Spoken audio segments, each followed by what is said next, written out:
This is Patrice Wendling with Global Medical News Network reporting from an American Academy of Clinical Psychiatrists meeting on bipolar disorder and ADHD.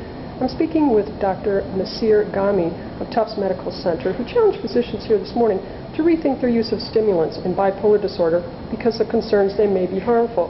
Could you elaborate, Doctor, on your concerns and your recent study in adults with bipolar disorder?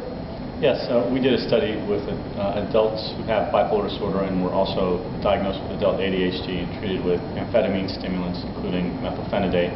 And what we found was that about 40% of the patients developed acute mania by history in relation to the amphetamine stimulant use. And this is more than previous studies had suggested, which tended to be around 20%. But our study is the largest so far in adult ADHD and bipolar disorder.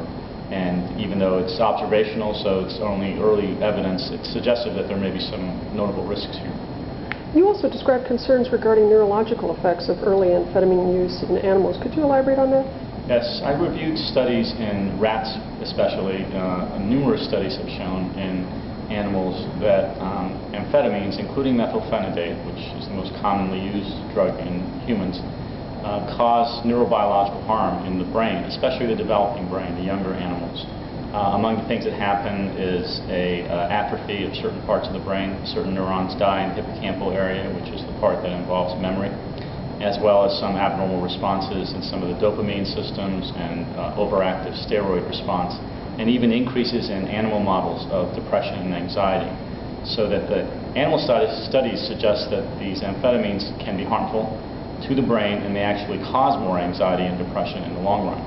We don't have studies in monkeys, which would be closer to humans, or in humans, obviously. And a lot of people have downplayed these animal studies because they're not in humans, but my view would be the reverse. I think that we should downplay using these drugs extensively in humans, given the risks that exist in animals, until we can have some human studies that would show either that the drugs are safe or confirm the findings in the animals. How revolutionary is this premise of amphetamine-related worsening of bipolar?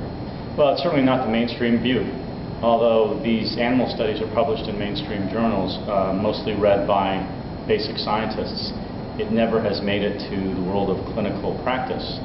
Clinicians, I think, have had a general feeling that the amphetamines are safe, partly because the drugs have been used by clinicians for many decades. But this use of the drugs with the assumption that they're safe is not supported now by this biological research.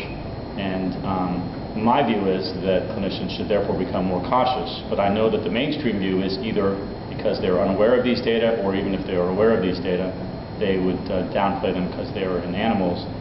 Many people, the majority of people practicing psychiatry tend to use stimulants without as much concern as I'm suggesting we should have.